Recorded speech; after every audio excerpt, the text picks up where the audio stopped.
In this video, I'm going to show you one of the best cold email strategies that you can use in 2026. Because after sending well over 2 million emails in the past year, I built a system that consistently books calls. And I've used it to help clients like TripAdvisors book 47 calls in just 45 days. Now I'm going to walk you through exactly how to do the same. I'll show you how to find leads, how to enrich the data, and how to write cold emails that'll actually turn strangers into calls. So by the end of this video, you'll have a complete system to start generating meetings from cold email. Now, the first step of this process is obviously finding the right people to send cold emails to. And in this case, I'll walk you through how to target recently funded startups, but this realistically works the same for any B2B business. The only difference is you can't really find information for recently funded startups on your typical databases like Apollo or SalesNav. So instead, we're going to be using a tool called Crunchbase. So Crunchbase is essentially a platform like Apollo and SalesNav, but it's really good for finding details about funding rounds, or if you're trying to find investor data, or just generally find information about startups or those in the tech space. So once you're logged into Crunchbase, and you can get started with one of their trials, I believe they have like a 7 or 14 day if you want to check it out.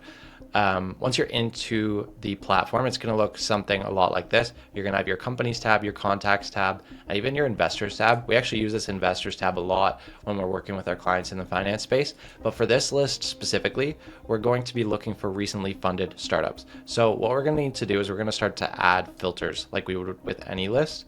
And here specifically, we're going to want to jump into a few different things. So recently funded. Obviously, the first thing that we're going to want to do is add financials. In this case, we'll probably focus on seed, Series A, and Series B. If you want to focus on those that are serious, they've raised any sort of serious money, I'd start with at least $2 million.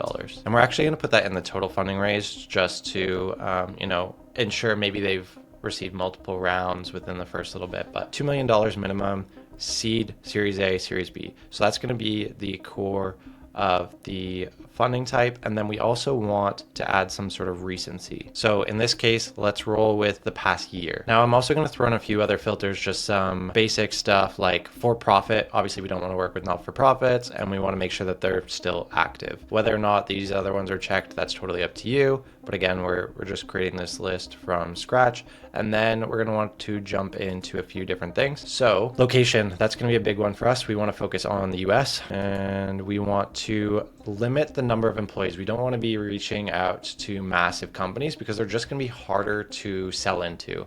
So I'm going to bring this down, probably something in the, let's go with 11 to 250 range. The next thing you're going to want to focus on is industry. And for this campaign, we're actually going to focus on those in advertising. So you see now we've dropped down to only 25 results. Let's see what else we want included in here. Sales and marketing. We're actually just going to include all of those. We're going to include AI, and perfect. So we've got all of our industries selected. Everything else looks good. I think it's pretty much set to scrape. All right, so I think all of our filters are set. Now what you're going to want to do is you're going to want to grab the link from the Crunchbase website, and you're going to want to jump into Appify. Now, if you're not familiar with Appify, Appify is a tool, or rather a database of hundreds of different data scrapers that you can leverage for various different things, everything from scraping meta ads to various different platforms, so on and so forth. Pretty much like a giant toolbox of everything you could ever need for scraping, and they're all going to have various different price points. For this one specifically, we're going to be using the Ultimate Crunchbase Search Scraper, which is $5 per 1,000 results. As you saw here, we had just under 1,963. So it's going to cost us around $5 to scrape this list. The one thing you'll have to make sure is that you have your cookies. So if you're not sure how to do that, just follow the instructions in the settings here, but you're going to want to pull your cookies from the Crunchbase list that here. And then the next thing you're going to want to do is share the URL. So obviously you're going to drop that URL here, and then you can pretty much save and start. The one thing that I also want to note on the Crunchbase side of things is make sure that you have all of the information on Crunchbase that you want to scrape prior to pushing that scrape button on Appify. So as you can see here, we have the website, we have LinkedIn, we have total funding, last funding date, number of employees, so on and so forth. But there's a ton more in the add column section. If you want to dive in there, make sure you have their company domain. That's going to be the biggest one. Make sure you have their LinkedIn. Make sure you have things like that.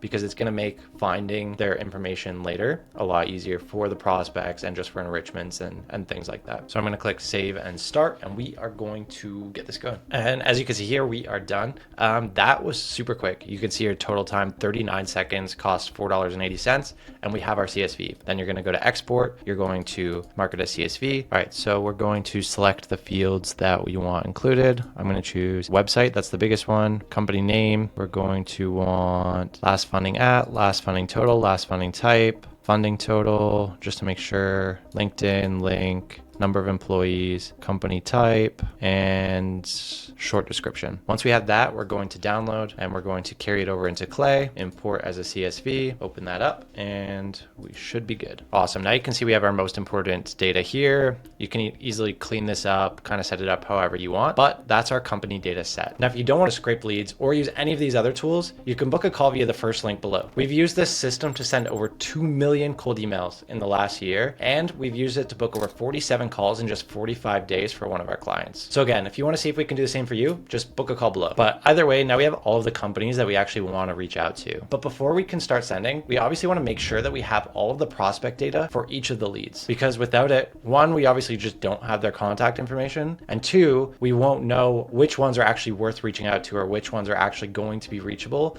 based on the available information. And that's where using a tool like Prospeo or one of the other Clay waterfall enrichment tools comes in. And for those of you who don't know, Prospeo is a data enrichment tool that allows you to find mobile numbers and work emails for those that you want to reach out to. And the best part is that it integrates with Clay, so you can enrich thousands of leads without ever having to leave the platform. So I'm going to show you real quick how we'll find people inside of Clay. We obviously have our company table here. Now we want to create a find people table. So what we're going to do is start from a Clay table of companies. So you can see that here. And then we already have a lot of our attributes dialed in. The biggest thing that we're going to want to focus on is job title. So for this, we're going to be going to seniority, owner, partner, C-suite, VP. And I think that should put us in pretty good shape. You can already see 4,654 results. If you want to double down on prospect location, you can do that, but I think we're actually going to leave it open because we already did a lot of that filtering in Crunchbase. So I'm going to continue here. Awesome. So now we've got everything set in here. All of the prospects have been imported. We have things like their first name, last name, job title, location, company and domain, so on and so forth. And then what we're going to want to do is actually find the emails and mobile numbers to reach out to them with. So what we're going to want to do is add an enrichment. We're going to add Prospeo, and we're going to find work email. So once you have this, you're going to want to map the fields. So full name, company domain are going to be the ones that are required, and we're going to add fields. And from here, we pretty much just want our emails, and then we're going to save and run 3.2K rows in this view. So for the sake of this video, I only ran the enrichment on 10% of the full list just to get this going faster, but I just want to show you quickly. So as you can see here, we only ran 10% of the 100. What I'm going to do is filter where email is not empty. So now we have 217, which is solid if we only ran 10%.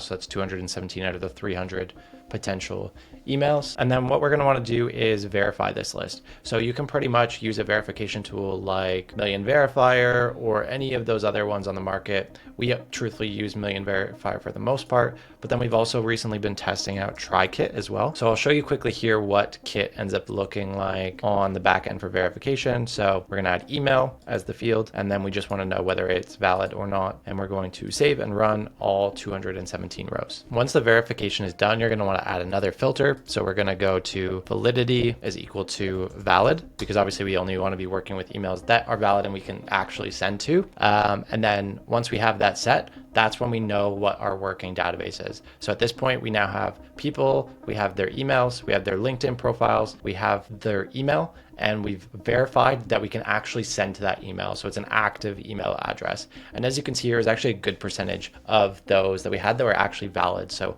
of the roughly 200 emails that we pulled, we have 174 that are valid. And I imagine if we actually ran the full 3,200 rows, we'd probably have something close to like 2,700 that end up being valid out of the 32. And then when it comes to mobile numbers, you can pretty much do this one of two ways. We could either enrich all 174 contacts for mobile data, if we wanted to cold call every single one of these prospects. Say if we thought that these were really highly vetted prospects, they're going to be good opportunities for us, and it's worthwhile for us to do that. Great. Do the full list of the 174, 2700, whatever that ends up being.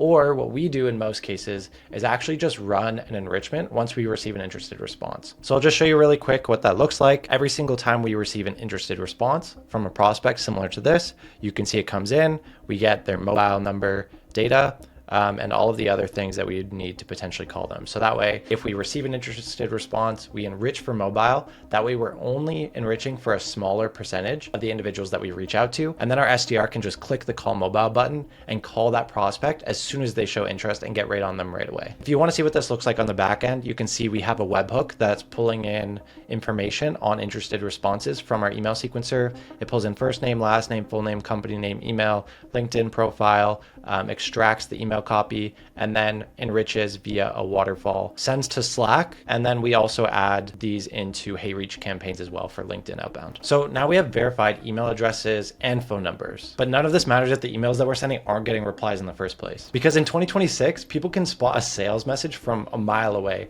So as soon as someone senses any sort of like marketing nature to what it is that you're saying, you're just gonna get ignored. So you need to write scripts that are able to sell your service without looking like a typical marketing message. And I know that sounds complicated, but that's exactly why most people struggle to get results. However, I found a scripting strategy that cuts through the noise and actually puts calls on the calendar. All right, so here's just a rough example of one of the campaigns we ran to recently funded startups. And you can see just based on the formatting of the email copy, we keep it so simple. The one thing I think people overcomplicate is the subject line. In this situation, it was literally just FYI first name, basically one of the tried and true subject lines. The biggest thing though, if you want to stray away from this, is keep it short, keep it very simple, make it look like it could be internal, kind of curiosity inducing. It gives them a rough idea, like you have something for them, but it doesn't necessarily explain what, which requires you to open the email. They'll also have the preview in that first section, which will help guide the reader to opening the message. So if you have something personalized in the preview, that's obviously going to work really well. And then you can see the structure in general. Very short, 2 lines in this case, informal. We don't have like, hey, greetings, like sorry for wasting your time, nothing like that. It's just first name right into the relevance first line in this case. So just read that you raised funding amount. So in that case, 16 mil, and increase your employee headcount by 24.74%. These are all personalizations that you could try adding. Doesn't necessarily have to be there. And then we jump straight into the offer from there. So if we could help you sustain and accelerate that growth by connecting you with prospects like, which is basically just a personalization for the type of services that they provide, would you be open to a quick conversation? It could be as simple as that. Obviously your offer is going to be totally different, but you just need to state it. And if you're not familiar with like the basic offer structure, just what's in it for them is the most important thing. Don't focus on yourself, focus on them, focus on what they get. There's obviously a lot more to it. And in this case, we only leveraged a few of the principles, but short, simple, conversational is what wins in this day and age. And you can see how this kind of translated. So Thomas read that you raised 16 mil and increase your employee headcount by 24.74.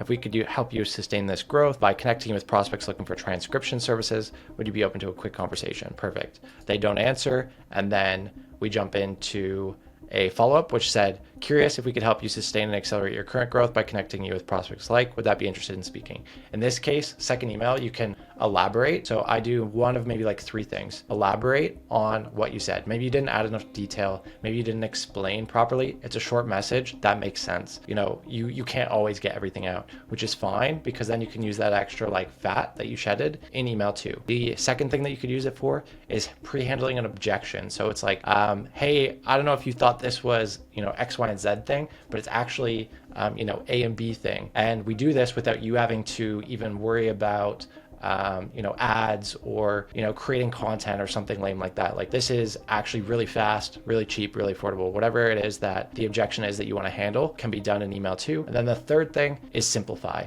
If you're adding fluff, if you're poking the bear in the first line, if you're adding relevance in the first line, if you're just like setting the stage in the first line before or after the offer, you can make the second email just the offer itself. More straight to the point. It's easier on the attention span, and it gets exactly to what is in it for them, which matters the most. And again, these copy strategies aren't tried and true, but I just wanted to give you a few different ideas there of what it could potentially look like and the style of emails that we are leveraging right now. And then again, as soon as someone responds responds positively to any of these, we're always jumping in with a warm call within 5 minutes of the interested response coming in. And that is a whole nother video in and of itself. But now you know exactly how to book calls from cold email in 2026, especially if you're targeting recently funded startups. But this is realistically just one way of implementing it. So if you want to see exactly how we book 42 calls in a single month, you can check this video out right here, and I will see you there.